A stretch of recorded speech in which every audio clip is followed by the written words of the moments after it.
பூண்டு விழுது, முட்டை ஒன்று உடச்சி ஊற்றிக்கலாம், கரம் மசாலா எல்லாத்தையும் நல்லா கலந்துக்கலாம்.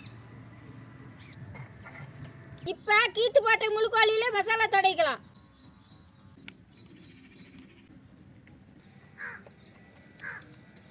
மசாலாலேயே கோழி 1/2 மணி நேரம் ஊறட்டும். ஆயில் ஊற்றிக்கலாம்.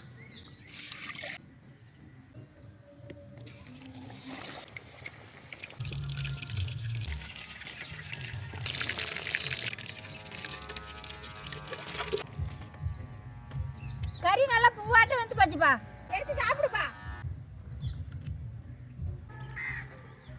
நான் பொரிச்ச சிக்கன் எப்படி பாத்துச்சு? சூப்பரா இருந்துச்சு பாட்டி.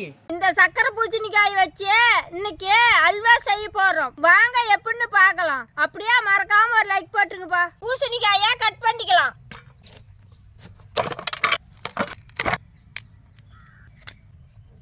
தோல் சீவன பூசணிக்காயா காய் சொரணியில சொரண்டிக்கலாம்.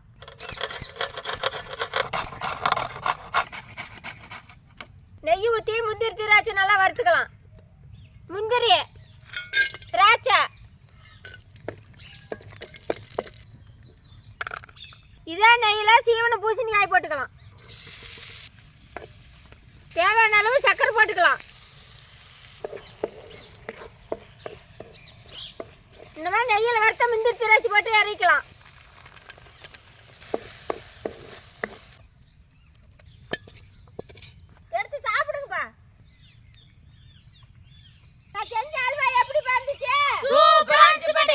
இந்த பச்சை புளியங்காயை வச்சு இன்னைக்கு சட்னி செய்ய போறோம். வாங்க எப்படின்னு பார்க்கலாம். அப்படியே மறக்காம ஒரு லைக் போட்டுருங்கப்பா. மரச்செக்கு எண்ணெய் ஊற்றிக்கலாம். இதே மாதிரி சுத்தமான மரச்செக்கு எண்ணெய் வேணும்னா கீழே இருக்கிற நம்பருக்கு மெசேஜ் பண்ணுங்கப்பா. 10 லிட்டருக்கு மேலே வாங்குறவங்களுக்கு டெலிவரி சார்ஜ் ஃப்ரீப்பா. கடலைப்பருப்பு, உளுத்தம் பருப்பு, வரமிளகாய், பூண்டு, கருவேப்பிலை, கொத்தமல்லி, தேங்காய் பருப்பு போட்டுக்கலாம்.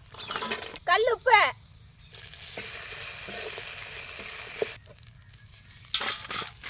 எண்ணெய் ஊற்றி புளியங்காயை வதக்கலாம்.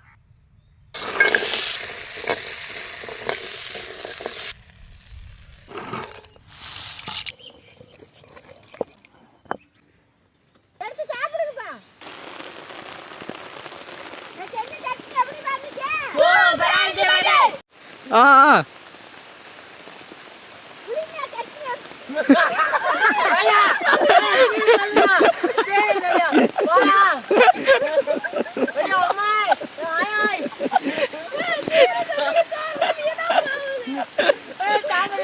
என்னத்தா கேளையா கத்திருக்காரா?